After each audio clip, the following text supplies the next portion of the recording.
with anyone. I could be with anyone. You're here with me. You're here with me. You could be around with me. You could be with anyone. I could be with anyone. You're here with me. You're here with me. Let's get it. All right, guys, we got another one. This one I thought was pretty interesting. I read a little bit of it. I'm going to go through it now, and I'm going to give you my reaction. We'll see where it goes, how it is. From my understanding, just from reading like the first part of it, or at least the intro, apparently this gentleman had cheated on his wife.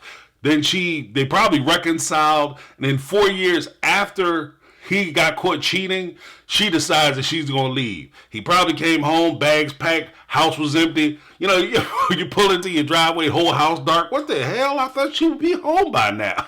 You go inside, everything is gone. No pictures on the wall, the furniture's all missing, the carpet's all ripped up. She done tore the damn floorboards up. Like, you know what I mean? She done took you for everything. So we'll see what it is. Let's get into it. Hey, my husband cheated on me with a coworker of his. Ooh, bruh. That's first thing. Don't be messing around with coworkers. Rule number one, you jackass. Look, if you go to work, you don't crap where you eat. If you at a place that pays for the roof over your head, the food on your table, and the clothes on your back, you don't be there messing up. It's too easy for somebody to mess your gig up with a whole lot of hanky-panky. You trying to be hanky-panky Mr. Stanky, and you going to wind up being unemployed Floyd. Keep your stuff separate and apart. Like, that's just in general. Like, you're not in high school. This is not a dating service. This is your job. This is where you go to work. This is what provides for you and your family. Now, you should be thinking about your family with all that being said, but just saying, like, the work stuff is ridiculous. Let's continue. I caught them in my bed. We're going to stop right there. Like, in the first two sentences, you messing with somebody at your job and you take them to your house in your wife's bed? Oh, man. Like, this guy was just on, like, self-destruct. I don't know what you doing, man.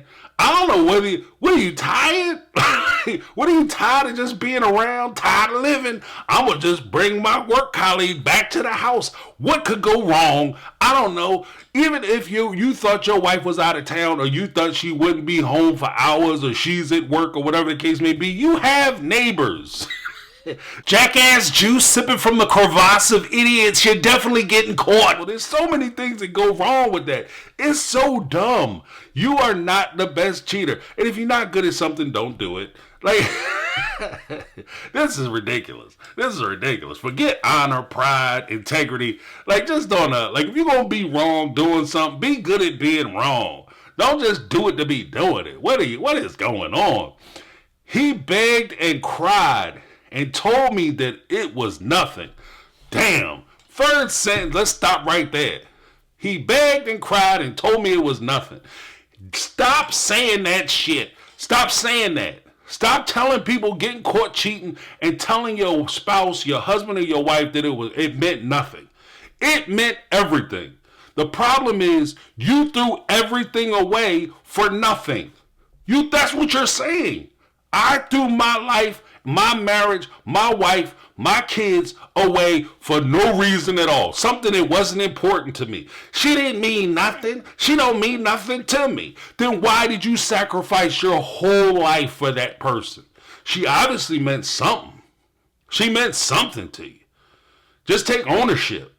You know, it's something you wanted to do. It was a choice you made. A bad choice, but it was a choice you made nonetheless. Let's keep it going. What the... Oh, he's got... Man, this...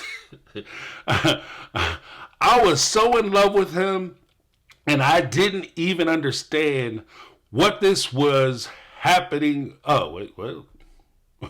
What this was happening to me. You got her messing up her grammar. I was so in love with him, and I didn't even understand what this was happening to me.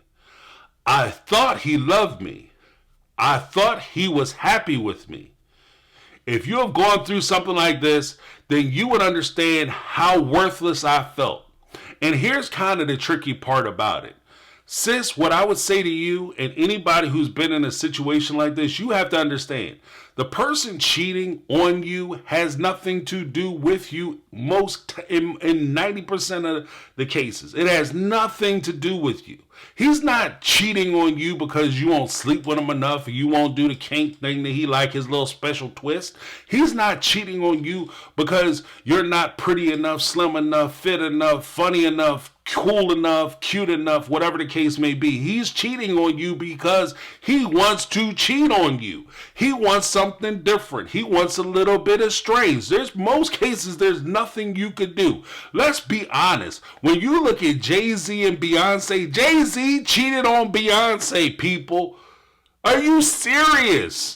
Like, if you're looking at that situation and you're saying to yourself, I don't know what I could have did different. Maybe if I don't went to the gym 4 more times. Beyonce go to the gym all the time. Beyonce got hit records. There are dudes like who would cut their left arm off to just hold that woman's hand. And this dude is cheating on her. And cheated on her repeatedly. There's all kinds of beautiful women that have been cheated on. Looks have nothing to do with it. Personality has nothing to do with it.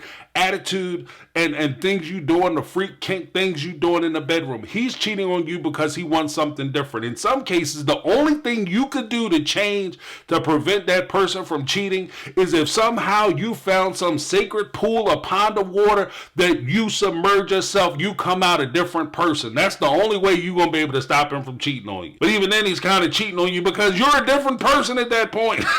So don't, it's easy for me to say don't really feel bad about that, but this is something that I would encourage you to reflect on and be encouraged by, that it's not you. And even then, like, I feel like I wasted a whole bunch of time being with him. I feel like that time was wasted or squandered because he betrayed me and maybe it didn't mean anything to him. It very well could have meant a lot to him. And that time was what it was. If it was important to you, then it was important.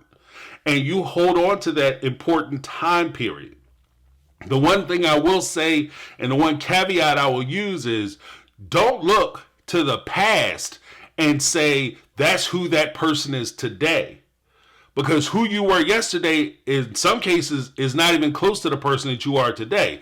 He, maybe 5-10 years ago, he was one way. He had a job through job experience, work-life balance, having children, spending time with you. He may be a different person. If you put the two, him today versus him 10 years ago, you put them in the same room, they probably wouldn't even get along in some cases. So don't hold your relationship together based on somebody who they were 10, 15, 20 years ago. Look at who they are today. Who is this person today? This is why I do daily evaluations on my relationships, all relationships. There's nothing wrong with that. Like, you don't sit there and, do tick marks, but I'm just saying, like, if I see people for who they are in the situations as they lay today, not how they were. He's my friend since I was in kindergarten. We was cool since diapers. Well, if he's backstabbing me today, it don't matter how cool we were yesterday. So let's keep it going. I didn't know what to do. I didn't want to hurt my children, who were 3 and 4 at the time. See, this is also where it gets kind of sticky too, because you don't want to hurt your kids and you don't want to put them in a situation where mommy and daddy broke up and you don't necessarily want to embarrass the other person or put that on your kids, because it's been put on you unfairly. So you don't want to take that pain and share it with your children. So in some cases, I can see scenarios where people try to protect their children from this level of betrayal. So they stick together, stick it out because of that situation. I'm not really going to say she was wrong for doing it, but I understand that it does happen. Would I recommend it? No, I don't recommend it. People who, if you have, when you cheat, you break down the trust. And it's very difficult for you to be with somebody who you don't trust anymore. And your kids have a way, even though you think that you're hiding a lot of stuff from your children and they have no idea, kids have a way of knowing. Kids are always, in most cases, a lot smarter than we as parents give them credit for. And they're a lot more aware of what's going on in the house than we give them credit for. And wouldn't it be ironic? And here's something that a lot of people don't think about when it comes to this kind of thing. Like, he or she was caught cheating and I don't want to leave them because I don't want to hurt the kids. This assumes that the kids don't know. And maybe the kids are torn apart and conflicted because they want to tell mom or dad that they're being cheated on, but at the same time, they don't want to betray mom or dad who is doing the cheating. So it's just something to think about, or at least a different spin on that old scenario. Let's keep it going. I was a stay-at-home mom, and my husband and I planned that I would be until they're in school, so I forgave them. Okay, there's nothing wrong with being a stay-at-home mom, but I'll go back to like the first or second sentence. Why the hell would you cheat with a woman, bring a woman back to your house if your wife is a stay-at-home mom? What did you think was going to happen? That was the worst planning ever. Like, that's like going on, I don't understand. Like, I just don't get it. I was going to say it's like going to her job and cheating with this woman in the parking lot of her job, but, that would probably be safer than you doing it in your house where she's going to be all day. Like, I don't know. Or she's going to the supermarket. We got about 10 minutes. Like, what? You might not even get your clothes off good by the time she's walking through the door. I don't understand that. Okay, so we'll keep it going. So she forgave him because she was a stay-at-home mom. She felt that commitment to her children. They're already planning that by the time they go to school, she was going to be back into the workforce and back doing her thing, but she wanted to watch her kids herself. So she forgave him. This is like the situation that she found herself in, and she's trying to navigate the situation as best she can. So I don't have any real judgment like, oh, you shouldn't have done this, blah, blah, blah. Because you're going to do what you got to do for your situation the best way you can, and you're going to navigate it the best way you can for you. And I understand that. Okay, so I don't know if I really forgave him, but I chose to believe his stories. Oh, okay, I don't know if I really forgave him, but I chose to believe his sorries and forgiveness, and it took me at least 2 years to be able to look him in the face again. Oh, so she was mad that whole time. So technically, see, even with this stuff, she used the words, and he probably was hitting her with the sorry and forgiveness. And let's be honest, he was begging, pleading, and he was hitting her with his best voodoo magic, trying to put the whammy on her. Oh, come on, girl, I love you, blah, blah, blah. And he think he's making that traction, not realizing that she has alternative motives of why she's going to stay. So the fact that she said that, yeah, I forgave him, but I couldn't look at him for 2 years, then honey boo, you did not forget us, dude. There was no forgiving given. No forgiveness given, I should say. So we got to keep that in mind. So it took her at least 2 years. Let's see. What did she say? Her youngest child was 3 and 4. Her kids were 3 and 4. So 2 years, that makes the child 5. So that puts the child around school age. So she couldn't look at him until it was time for her to go back to school. And she probably looked at him like, oh, I got something for your ass. That's what that was. I got something for you. Okay, so it goes on. Now my daughters are in school, told you, and I'm back working for almost a year now. It all started coming back to me. Yeah, it didn't come back to you. You never let it go. It was always sitting right there in the back of your head. But it started coming to the front of the head. It started getting them front row seats. Especially as you sit there looking at your kids in school and you thinking about what you have to do. So she continues, like it happened yesterday. I see him with her and I'm going mad. I still love him, but something is broken. The thing that is broken is the trust and confidence that you have in your relationship. And this is one of the things that you have to consider as you're thinking about stepping out on your relationship. Once you break that trust, once you shatter that faith that your partner has in you, once you step out on them, it's very difficult, if not impossible, for you to attain that level of trust again. And in most cases, you won't. They'll forgive you. They can ride with you. They can rock with you, but they're always kind of looking at you sideways. And from that point forward, anything that smells fishy is going to be examined as though you are doing the wrong thing. So you're no longer given the benefit of the doubt like you were before you got caught cheating. And that's not their fault. That's not them being small-minded, narrow-minded, unforgiving, or whatever foolishness you want to say. That's just them remembering. Any relationship that you have is based on a block of experiences that you share with that person.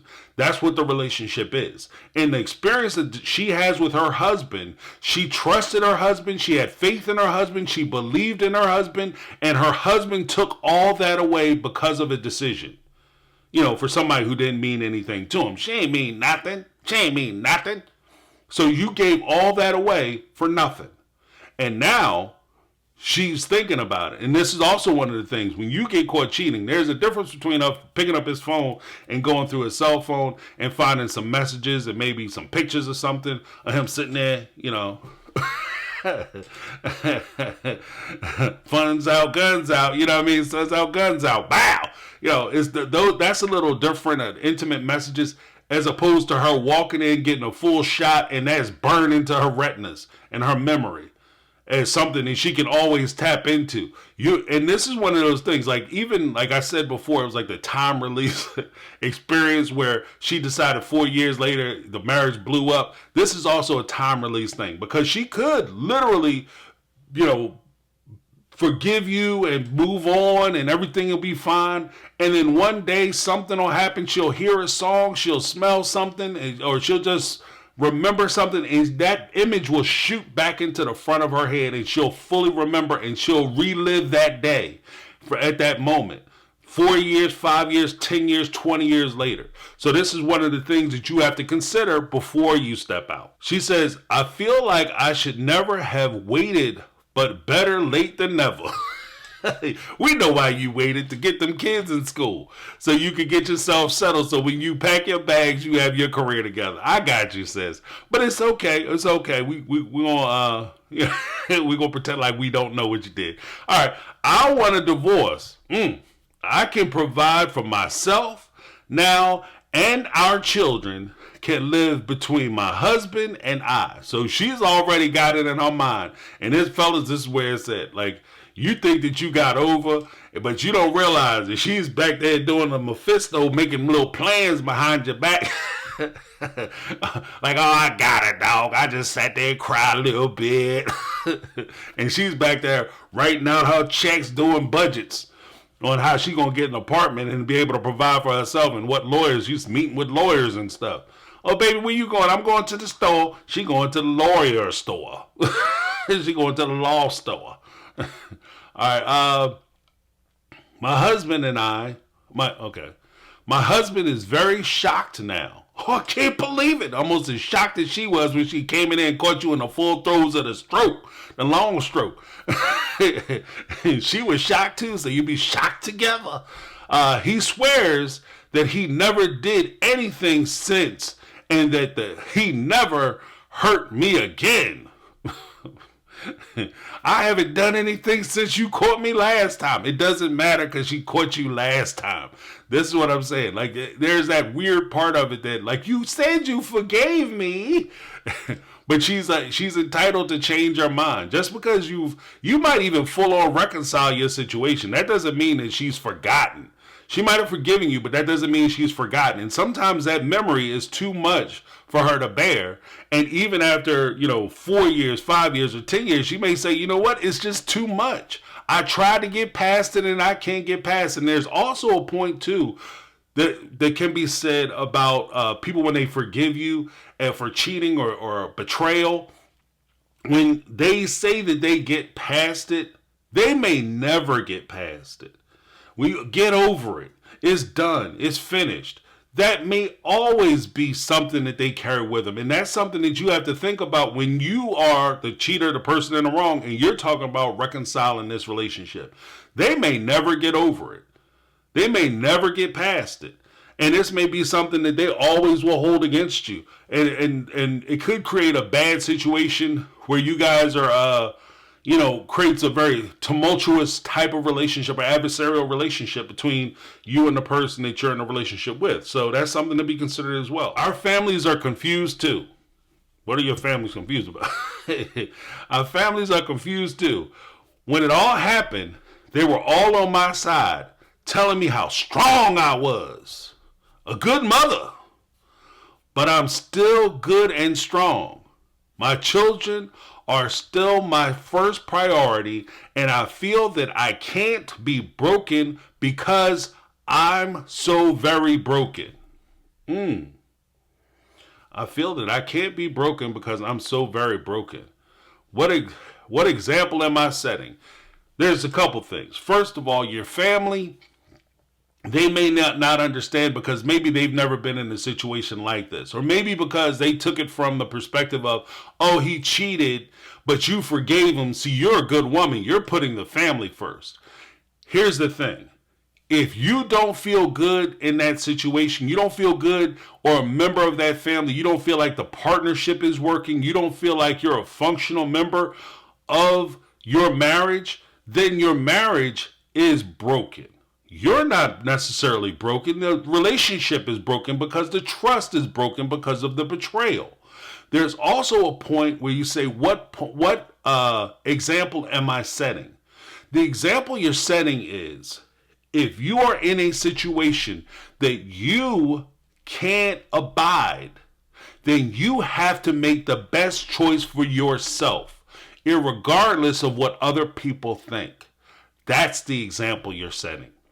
Because if you go along with, oh, my mom, my dad, my brother, my brother-in-law, my sister-in-law, they all want me to stay in this relationship, so therefore I'm going to stay in this relationship no matter how miserable I am, no matter how scared or anxious I am. I have tons of anxiety because every time my partner walks out the door, I'm afraid that they're going to go back to doing the thing that they were doing before, and therefore I can't function properly in this situation. The crazy thing is that you can't function in a relationship if you're always scared in that relationship. If you're scared that something's going to happen, that limits your freedom of movement. If I'm horrified that every time I walk out the door, somebody's going to be creeping, I'm walking out the front door, somebody's going to be sneaking in the back, I can't leave my home. Or I got to come home and maybe I'll go down the street and I'll circle the block and come around to see if there's any strange cars in the neighborhood. That's too much. Sitting up at night, trying to wait for folks to fall asleep to go through their phone, that's too much. So when you say what type of example are you setting, you're setting the example that I am not going to be taken advantage of. I am not going to be manipulated. I am not going to be forced into a situation, a scenario, or a relationship that I don't want to be in. Now, if you choose to forgive him, you choose to try to work on your relationship, and you choose to try to mend those fences and stay in your marriage, then let that be your choice. But don't ever stay in a marriage because it benefits somebody else or it's what somebody else thinks you should do. You made vows and they made vows to you. And if they broke their vows to you, then you have the option to be able to pull that plug. Because remember, at the end of the day, no matter what he said he chose to be with somebody who didn't mean nothing to him. At the end of the day, it's still his choice. And when he made his choice, you had the opportunity to make your choice. That's my take. Let me know what you guys think down below. If you guys like these videos, go ahead and share them. I don't mind. That's my take. I'm James. This has been My Take on Reality, and I'm out.